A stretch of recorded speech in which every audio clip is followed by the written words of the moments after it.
Assalamualaikum warahmatullahi wabarakatuh, teman-teman semua dimanapun Anda sedang berada saat ini. Spesial banget di episode ngabarin kali ini kita akan menjawab pertanyaan dari salah satu penonton kita, yaitu kenapa sih kita harus baca sholawat dan ngapain juga kita baca sholawat? Kan Nabi udah terpuji, kenapa kita puji lagi? Nabi juga udah mulia, kenapa kita minta kemuliaan untuk beliau?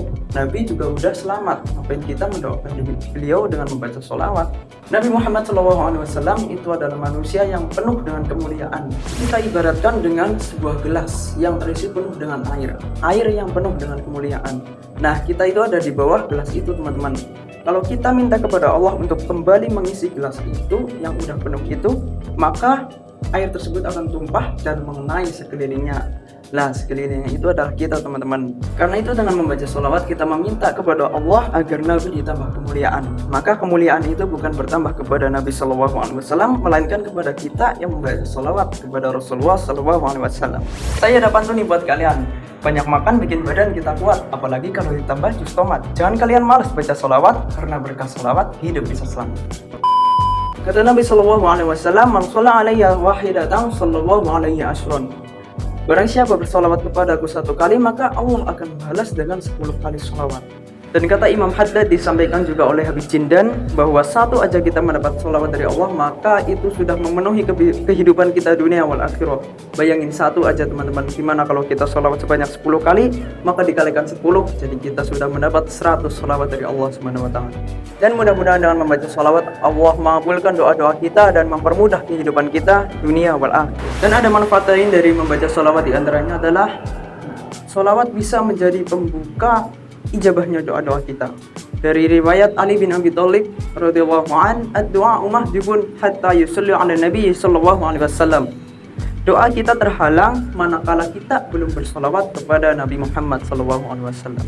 Ini berarti solawat adalah pembuka dari segala jenis doa agar doa kita diijabah oleh Allah Subhanahu wa taala. Dan ada 4 etika atau 4 adab dalam berdoa. Yang pertama adalah membaca istighfar. Yang kedua membaca hamdalah, alhamdulillahirabbil alamin. Yang ketiga membaca salawat atas Nabi Muhammad SAW.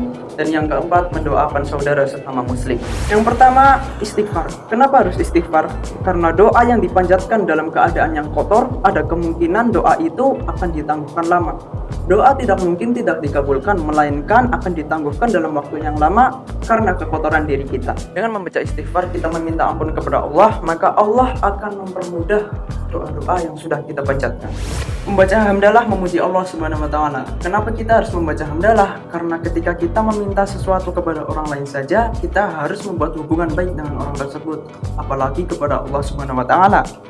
Sebelum kita meminta sesuatu kepada Allah, maka kita harus memuji Allah terlebih dahulu agar Allah mau mengabulkan segala yang kita harapkan.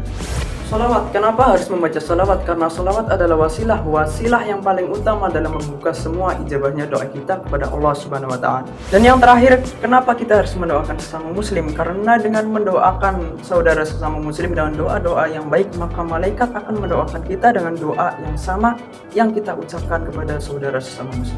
Sabda Nabi sallallahu alaihi wasallam, "La yu'minu ahadukum hatta akuna ahabba ilaihi biwalidihi wa walidihi wan nasi ajmain." Tidak sempurna keimanan seseorang hingga Rasulullah lebih ia cintai dari anaknya, orang tuanya, dan seluruh manusia yang ada di dunia ini. Jadi kita harus mencintai Rasulullah jauh di atas cinta kita kepada seluruh makhluk yang ada di dunia ini. Kita tuh jangan jadi anak muda yang bucin ya, budak cinta. Pengajian, pendekatan, banyak janji tapi nggak pernah jadinya. Ada lagi yang kedokteran teman, nggak taunya pacaran. Garing. Gak usah deh ya pacar-pacaran, saya doain yang nonton video ini kelak mendapatkan jodoh yang halal, yang berkah, yang sakinah mawadah warahmah. Amin ya rabbal alamin.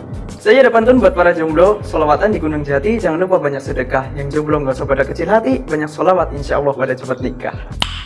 Nice. Oke, demikianlah video ngabarin kali ini. Semoga video ini bisa diambil manfaat. Dan buat kalian yang mau tanya-tanya, silahkan tulis di kolom komentar.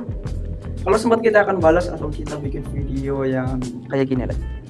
Terima kasih banyak udah menonton video ini. Jangan lupa di like, di share video ini, dan subscribe channel ini agar channel ini semakin besar dan semakin menebar kebaikan kalian semua.